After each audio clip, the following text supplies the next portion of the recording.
Good evening, everyone, and welcome to tonight's edition of Comcast Connect Live. We appreciate you being with us. Got a great show planned for you, and we're going to start things off talking about something that's near and dear to all our hearts, and that's money. And we're going to talk about various things, the housing market, and just overall look at economics and what's going on in our country right now, and that is probably the top topic for most folks out there. So we've got a very special guest that will join us now to talk about that, and we are excited to have him in all the way from Atlanta. We've got Devin Robinson. He is a professor of business and economics at Oglethorpe University, but he also has a website. He's got some books he's written, and we're very happy that he's here to kind of share his expertise with us. And I guess let's first of all get a little background. You were telling me off the air you're from the Virgin Islands. Yeah. How did you end up in the States?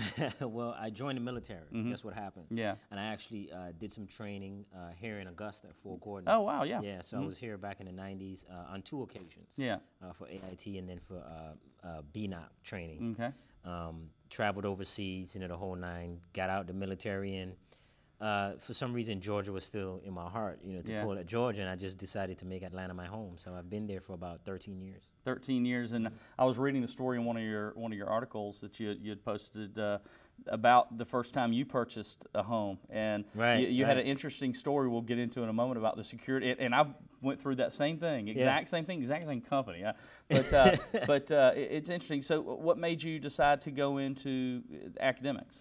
Well, I think I'm a teacher at heart. By nature, I'm a teacher, and I found myself always teaching people, and basically what I was teaching people was off my experiences, not really teaching theory or philosophy. Yeah. And I went back to school, got my degrees in business and what's not, and found myself teaching people outside of academics, just in seminars, workshops, and when I do speaking engagements, I'm always trying to coach people on entrepreneurship and business. And then I just decided to take that my expertise to the classroom, and I've been teaching for about 4 years now. And for folks that don't realize, Oglethorpe's a beautiful, got a beautiful campus in Augusta. I was mentioning to you, I know the basketball coach there. I played with him in college, and just a beautiful campus. How did you end up at Oglethorpe?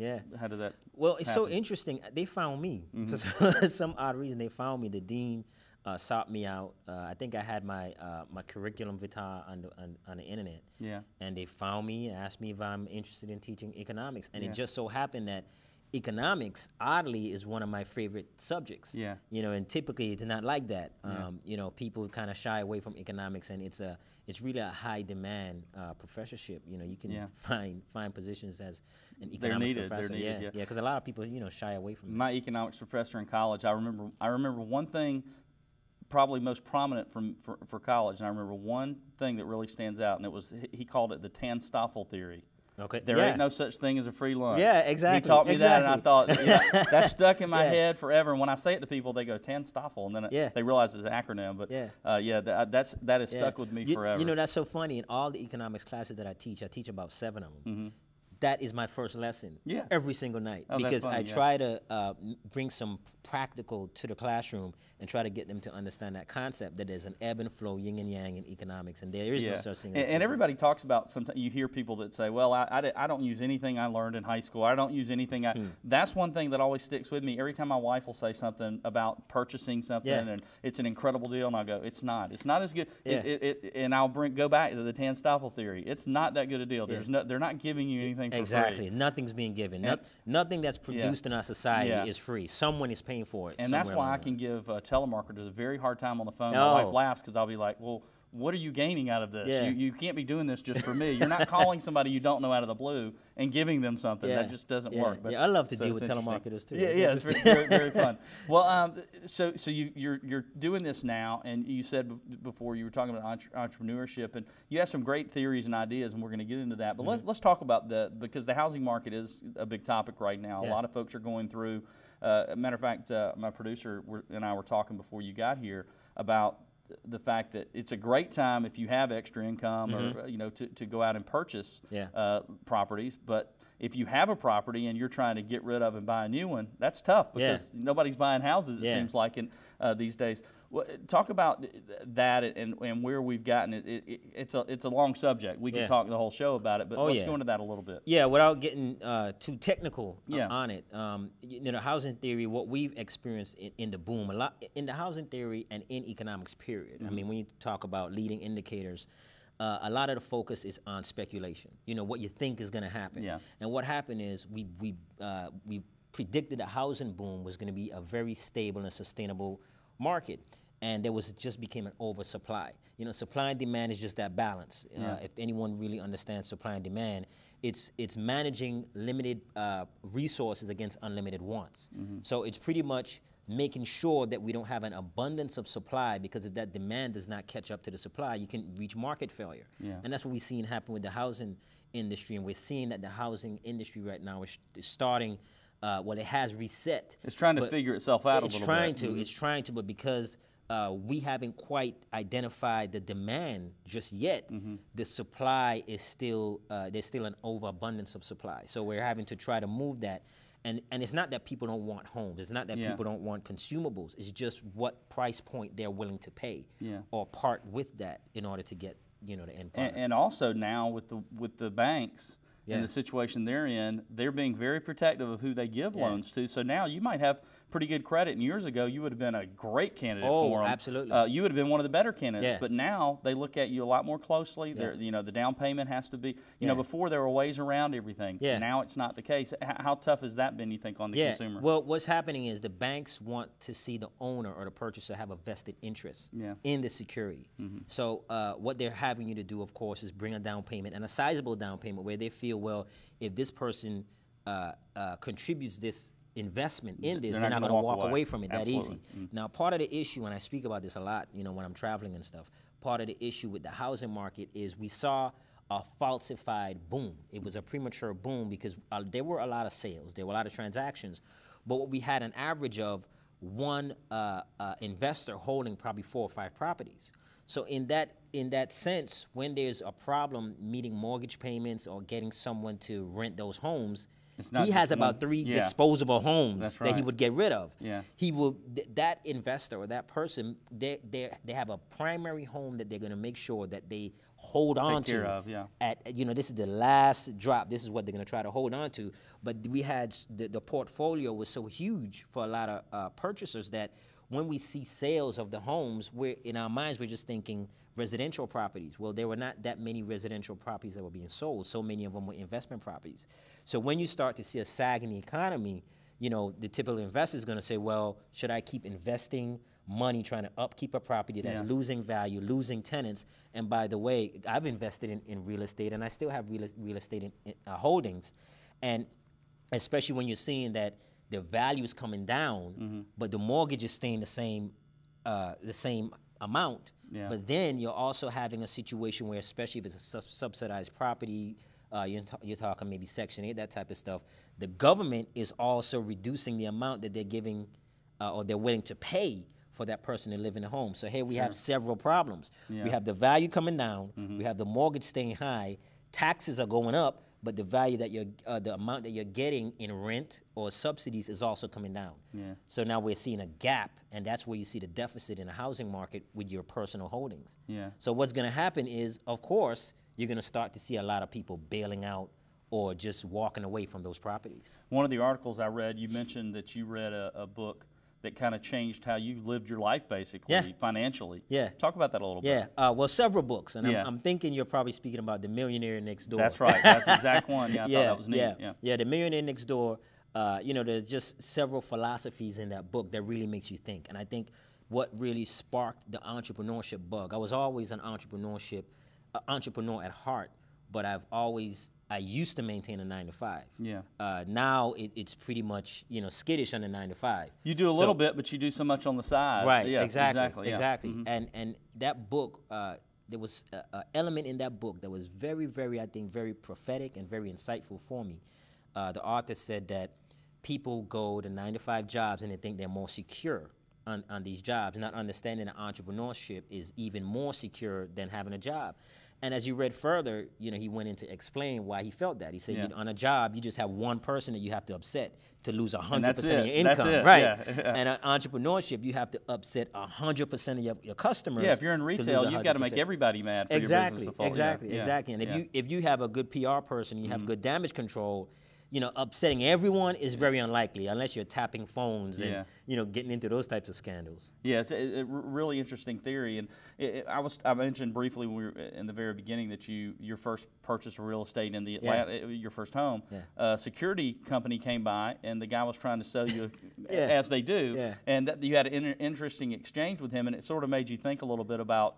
You were a little bit offended. You didn't say anything to him. But tell me about that story. I thought that was kind of interesting, too. Yeah. The guy came to the home. He was ADT. And, of course, I shy away from contracts because I kind of feel that, if you're trying to put me into a contract, then you're trying to lock me into something that you're not standing behind. There's a reason for it. Exactly. You're trying to lock me in because you're not willing to stand behind your product. And, I question those contracts. You're afraid that my experience may not be favorable. So it's hard for me to walk away from your company. So in itself, and I'm not trying to bash, this company, but he came and I already knew they had contracts. So immediately I was guarded. Yeah. But then the guy went in to say that he was a little upset that I was not willing to buy into his, his services, and he said, well, I'm just trying to help you protect your biggest investment. Yeah. And that rubbed me the wrong way. As you said, I didn't say anything to him. You're right, but the general public does think the home is and you hear commercials, your biggest investment. Right, your biggest investment. And the thing of it is, when you really look at it theoretically, the biggest investment you can't look at a home as the biggest investment when the home did not produce itself. Yeah. The bigger investment produced that home, which is your talents, your intuition, your skills, your human capital overall. That is what produced that investment. So for someone to say that your home is your biggest investment, then you're telling me that the home is bigger than myself. They're pushing aside what you did to get in that home. Yeah. And it rubbed me the wrong way because I really feel that we have so many other areas that are much bigger places that we should invest in, whether it's ourselves, our children, the futures of our children, businesses. A business is a way bigger investment than a home because the business is producing the lifestyle. So I think just in how ideologically, how we look at our investments and look at how we consume or how we operate financially, if we have that paradigm shift, I think so many people can be much better off or much more wealthy if they kind of understand to not get trapped or pigeonholed into these pseudo philosophies that will keep you on a treadmill, pretty much. Now, and by the way, folks, we've got Devin Robinson with us. He's a professor of business and economics at Oglethorpe University in Atlanta. He's also written a few books. We're going to go into that. And he's got his own website, devinrobinson.com, where you can read a lot of his thoughts and some of the ideas we're talking about today. We're very happy to have him in from Atlanta. One of the things that my wife and I always talk about, and at some point maybe we'll do this, I'm like you. I sort of have a part-time 9 to 5, but I sort of do a lot of stuff on the side and using talents, for lack of a better term, to produce some money. And my wife and I always talk about the fact that to really get where you want to be, you almost have to be your own boss, to be that entrepreneur. And that's a theory you certainly seem to adhere to. Talk about that a little bit, and we've gone into it some, but elaborate on that a little bit. Well, the first thing that I really try to teach my students and teach people that I interact with outside is to think outside of the classroom, not just look at the textbook. And I really, part of my beliefs is the textbook is our supplement material. A lot of students get locked into, the textbook being the course itself. Yeah. But I bring a lot of outside teachings and a lot of different ideologies that you can use to execute. Yeah, life's the best teacher. Yeah, once you get out of the classroom, you got to execute. So speaking about the entrepreneurship piece, one of the things that I teach is there's no such thing as a bad economy. And people look at me crazy, like, what do you mean there's no such thing as a bad economy? Well, there really is no such thing as a bad economy. There's only a such thing as shifting needs in the economy. Yeah. Because no matter what type of economy we have, there are needs and demands that need to be met. People still have to eat. They still have to clean themselves. Exactly. Right, exactly. So when we're seeing the economy, it may sag. And during that sag, or the contraction is what it's called, you're seeing companies adjusting to the new needs. Now, while they're adjusting, they may have to eliminate certain jobs. They may have to consolidate some of their facilities and, you know, cut back furloughs, that type of stuff, because they're adjusting to the new needs of the economy. It's not necessarily a bad economy, because people are still becoming billionaires in any economy. So investors are adjusting accordingly as well. Right, exactly, and, you know, exactly. The ones that are needs. successful. Yeah, exactly. And I think one of the strongest needs, especially with my company, what I have, is because I'm teaching people how to become self-sustainable. That is consistent in any economy, you know, in any market. If you can understand how to become independent, then you would really get the concept of entrepreneurship. Now, it's a tough road. Yeah. You have to have a strong stomach for entrepreneurship.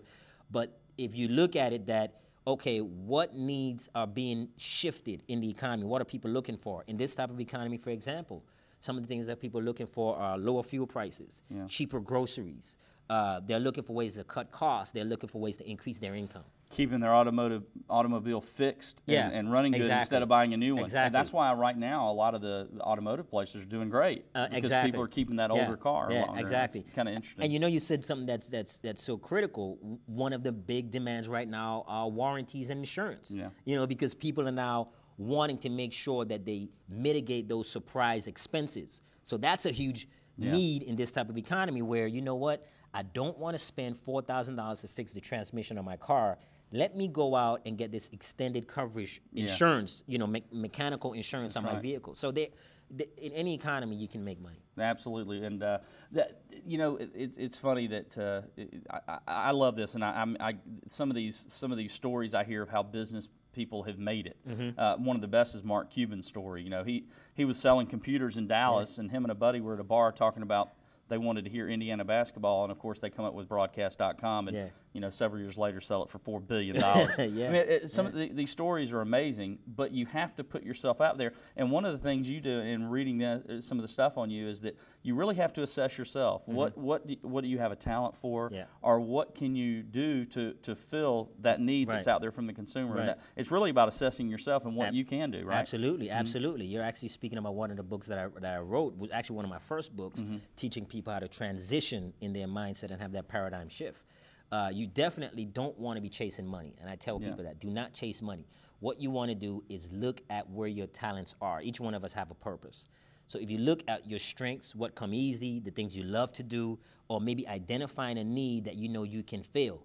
Now, once you identify that, be the best that you can be in that, and everything else will follow. You know, that's pretty much what's going to happen. It's finding what the needs of the people are and how you can fit in there. And how you can fit in it, knowing you can competently fit into it. Because I run into people that see that they see a need and they have a great idea, you know, for maybe some type of technological advancement, but they're not good in computers. They're not good at that stuff, so their ideas kind of fall to the wayside. Well, you might be better at organizing, so you know what you need to do? Organize those people, those professionals to make that happen. Maybe your job will be to market. Businesses are doing well too. You know, we've got several in this area. Exactly. Well, you know, another interesting thing too, and it bothers me, and I know we'll talk about some of the examples you've set. Some of the businesses out there and some of the practices are really alarming at times, and it almost seems like sometimes businesses, because they know the average American person might be lazy. You know, some of these things where you don't have payments for so long, you know, 4 years, no payments. Well, that's because they know people are going to put it off and in the end pay that 25% interest rate. And it almost seems like it's not illegal, but it certainly is dishonest in a way. And you talk about that a little bit in some of your teachings. Yeah, you know, one of the things that I have a problem with, and I'm a little old school myself, a little traditional in some of my thinking, a little conservative, is there's a crippling cost to convenience, to when you offer convenience, and even in the market, when you look at the market, because the end user wants so much convenience and a company is willing to provide that convenience, well, sometimes you're contributing to your own downfall. Sometimes we're actually imploding the economy because wanting that convenience is causing the loss of jobs. Now, jobs are lost all the time. I mean, you know, jobs are lost, but then jobs are created. I mean, think about how many jobs were lost with the invention of the wheel. Yeah, You know what I'm saying? sure. So many jobs were lost, but then inadvertently so many other jobs were created. So it's not necessarily that I'm against us developing or advancing as a people. Technology is great, but it is cutting out jobs in some instances. Exactly. And if we look at where we're wanting to be to have convenience, and we're gravitating to this laziness, then at the same time you can't be so bitter if we see the economy starts to sag, because sometimes we contribute to that. And I just believe in, the old-fashioned, doing some things and getting up, and sometimes, keeping yourself mobile and not buying in too much to conveniences. I work in an industry where I see firsthand some of the things you talk about. I work radio full-time, and I see so many times where the computer is taken over where a person used to be. Yeah. And especially, I'm in charge of some of our part-time employees that run sporting events. You used to have a board operator there all the time. Now that automated side is coming in where the computer is doing it, and it's doing it so efficiently it's not cost-effective to have anybody there. Right, exactly. So it is, in one stretch, I think, well, the company is saving money this way, and it's good for the company. But in the other sense, I look at it and go, we're cutting out a job, we're cutting out hours, and it's tough. It's tough when you think about it that way. Yeah, well, you see, here's the thing. You have stakeholders of every company. Sure. You got the investors, you got the employees, you got the customers, you got government.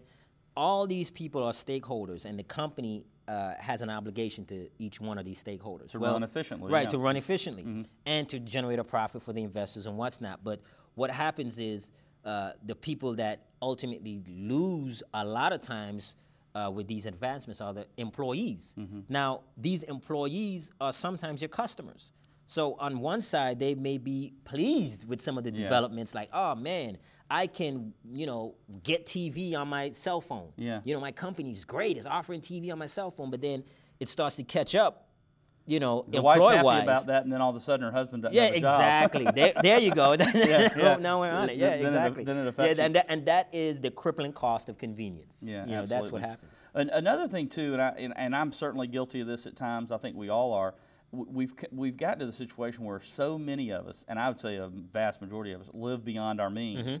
So we don't have that extra income for investment and for some of the ways we can profit during this down economy, or it's never a down economy, but in the gap we're in right now. Well, you really are an advocate of let's cut back some of this going out to eat, or let's cut back some of the buying the new designer clothes, and take that money and use that for investment. Right, absolutely. Yeah, I mean, when you look at the people that were able to weather the storm in the back, I mean, I lost money too. We lost, but those who were able to weather the storm and not lose their lifestyles, or wind up jumping off a bridge or something, are the people who had a good diversification in their investments, and they were able to have that discipline in order to pull back in certain areas to say, okay, listen, I need to give myself a raise this month. At the end of the month, I need to have a better profit loss statement personally. So I need to cut back in certain areas. Now, that is where a lot of people struggle in the actual execution of what you know. Now, I always talk about that it's not that we don't know. We know these things. The difficulty is actually executing. It's so hard when you have, and in this day and age, just about everybody has two-income households. And it's so tough when somebody gets off at 5 and the other one gets off at 6, and instead of saying you're rushing home to cook dinner, it's so easy to go out to eat. And that's one of my major expenses, and I think a lot of people are like mine's that. too. I travel a lot. So so you have to in some cases, but if you look at it, there's so many ways you can cost. I heard a great one time that that because the restaurants, the chain restaurants, and I'm not talking about fast food, I'm talking about more like Applebee's or places like this. They make their profit, they don't make their profit on the food really, they make it like on sweet tea, which costs them less than a penny to make, and they sell it for $2. And if you, for the course of a year, when you're going out to eat, if you ordered water instead of the drinks, I forget what the numbers were, and you take that money, because you'd be shocked at how much money it is, especially if you out to eat a lot, and then take that money and use that money as investment, and you're thinking, well, I can't invest $2, but at the end of the year, you might have $2,500 or $3,500.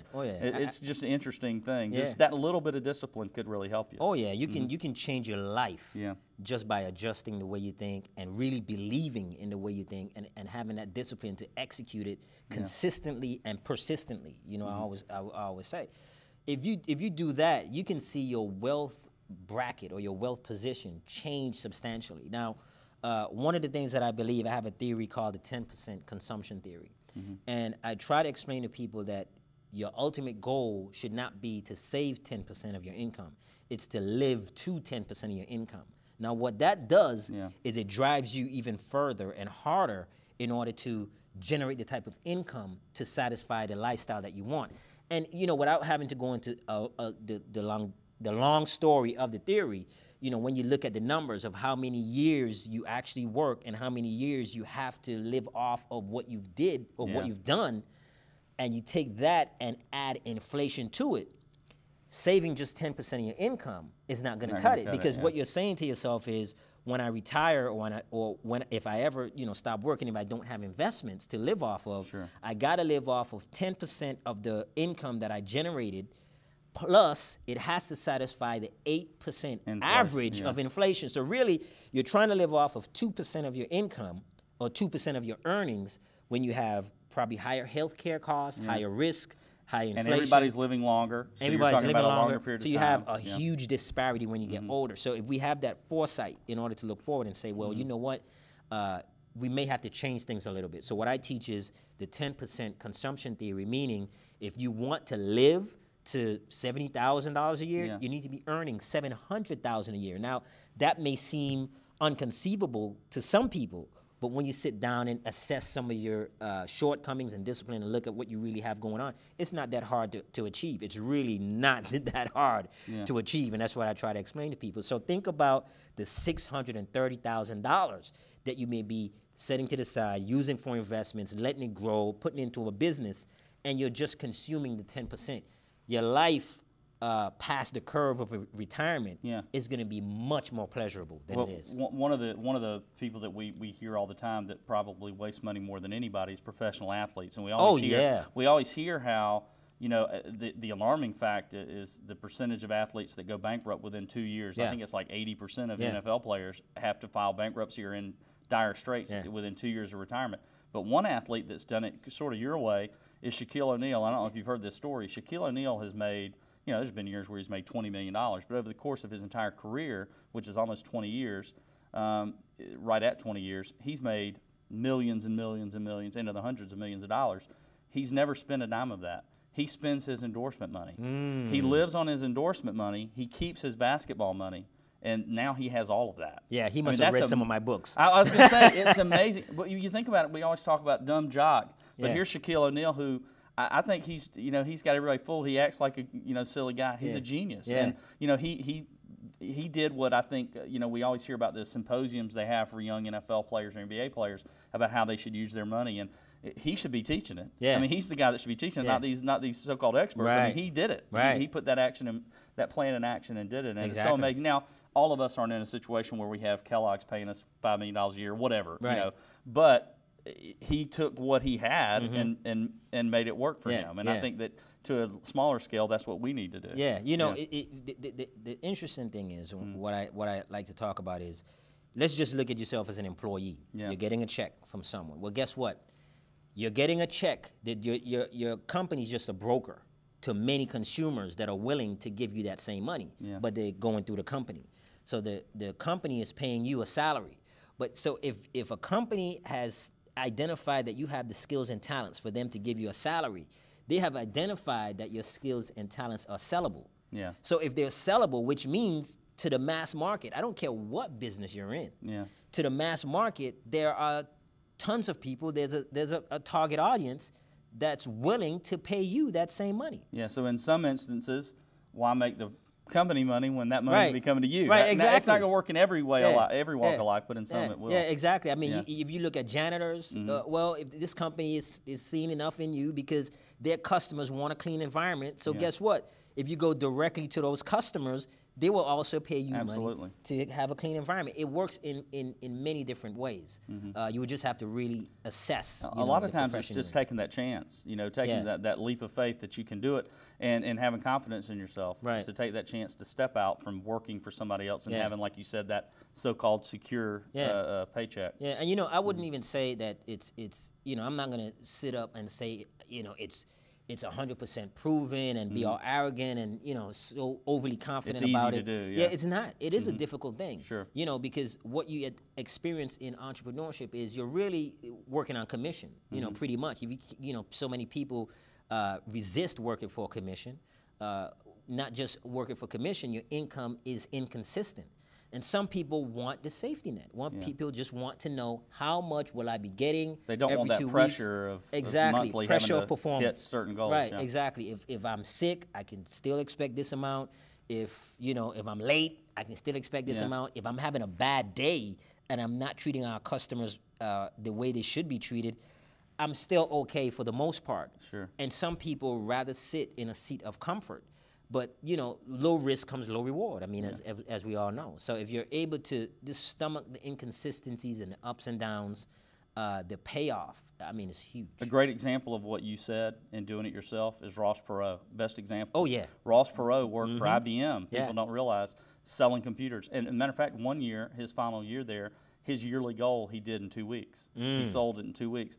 But he kept going to the bosses with these ideas, these grand ideas, and the supervisors kept shunning him. Hey, we're already doing well. We don't need. So what he did after 5 years at IBM, he started electronic data systems. And in 1965, he started it. And in 1984, now think about how much money this was in 1984. He sold it to one of the big car companies. They purchased it for $2.9 or $2.8 billion. Well, then a few years later, he started up another company similar to that, and he just sold it. I didn't even know he was still doing anything. He just sold it in 2009 for $3.8 or something billion. Wow. So both times he's just said, you don't want to hear my ideas? Fine, I'll just go do it on my own. And he's incredible success story. Everybody's not going to do that. But still it is a neat. You were talking about why let the business do that when you can do it on your own. But did that. that story is so similar. You know, because I worked in corporate America for a couple years before I decided to leave, and one of the deciding moments was the company that I was working for was doing pretty bad. It actually went through bankruptcy. You know, a lot of people know about this company, huge company. And I had ideas, you know, I was good in business, and I, went to school, college for business, and I was going to the executives about some things that needed to be done. And one of those guys told me, and he always stuck with me, he said, listen, whatever you come with or whatever you can think about, we've already thought about. So, so pretty much. We don't want to hear from anybody. Yeah, we don't want to hear from anyone because anything that you can think about, we've already thought about. And I was like, wow, similar to the guy with the security coming to my home. I'm like, because I would sit down, internalize. I said, wow, I can't believe they just told me that. Yeah. Because I don't have that belief. I can learn from a third grader. Sure, that's my belief. I said, you know what? Since they don't want to take my intellectual property and use it to help this company rebound, let me take it and put it into my own companies. Yeah. And I'll say within 6 weeks, I was gone, and I haven't looked back. That's great. 9 to 5 ever since. Great story. Yeah. Now, in addition to, for the people that want to hear more from you, is DevinRobinson.com the best thing to do? Yeah, DevinRobinson.com. As a pretty much, I check all my emails. Sometimes I'm maybe a little slow because I get so many. But you're available to speak to businesses. You're available to that's sort of what you do. You got a speaking circuit and all that. Yeah, pretty much. Yeah, I'm represented by a speakers bureau, and I travel the country. I do a lot of business consulting, setting up businesses for people, teaching them, especially in the retail industry, because I used to own a chain of retail stores. A lot of people don't even know that. I had a chain of retail stores, and I sold it a few years ago. And once I sold it, I've just went on the educating circuit, full time. You have a knowledge base about. Also, you've written several books. How many books do you have now? 7. 7 books. 7 books. And are they available at DevinRobinson.com? DevinRobinson.com, yeah. What's your latest? My last book is called Rebuilding the Black Infrastructure, Making America a Colorless Nation. Yeah. And the whole philosophy behind that book is it's a message to the black community that if you kind of look within yourself and rebuild a lot of the areas that you're not having ownership in, America will become more stabilized, I think, is what I believe, because there are a lot of stereotypes when it comes to race, especially because I travel throughout a lot of different cultures, races, traveling internationally, and just some of the stereotypes, I think that even with me speaking to a lot of people, I've broken some stereotypes for some people because they look at me and they're like, okay, he's young, he's in his 30s, and you have a certain mindset of someone of maybe African American descent in their 30s, and then they're like, oh, it's a different mindset. And even in other groups, in other places, they're looking at other races and other cultures with different stereotypes. So what I really believe, especially for the black group, the overall picture of the black group can be changed if they take or if we take a more independent approach of rebuilding the infrastructure that's broken. In many cases, you won't have to be running around talking about unemployment checks or government subsidies, all this type of stuff. Yeah, if you get that, I think in many cases, economically, if we raise the socioeconomic bar, a lot of other races would just look at you, and really the nation will become colorless. I think a lot of the stereotypes and color is not necessarily because of race, it's because of the stereotypes that we think comes with that race. Social stereotypes. Yeah, a lot of the social stereotypes. And I mean, even with the black group against different races, against Asians, against whites, they tend to look at, well, I don't like this group because this is what they do. Yeah. And in many cases, it's not necessarily because of that, but that's a stereotype that people walk around with. Absolutely. Yeah, so I think rebuilding that infrastructure will just change those stereotypes just by having a different socioeconomic status. Great stuff. Very informative. I feel like I've learned a lot today. This is good. Devin, thank you so much. Oh, thanks for having me. So much appreciate you being here. Devin Robinson, you can find out more about him at devinrobinson.com. If you're a business out there, maybe you're just getting started, you're a business owner and you think Devin could help you out with his expertise, certainly go to that website, find out how to contact him. Also, if you're a big corporation out there, you'd like Devin to come speak to your employees, he will do that as well. All you have to do, again, go to devinrobinson.com. That's the easiest way. If you'd like to check out more about some of the books he's written, he's got 7. The one we talked about just now is just the latest. You can, of course, find those as well. And if you are in the Atlanta area, Oglethorpe University, heck, go by and sit in on one of his classes. I'm sure he wouldn't mind that as well. Devin, thanks, man, again. It was very informative. We appreciate you being here Thanks with for us. having me. Devin Robinson, professor of business and economics at Oglethorpe University, speaker around the country, and, of course, you can find him at devinrobinson.com. Happy to have him here with us. We'll be back with more of tonight's edition of Comcast Connect Live in just one moment. There you go.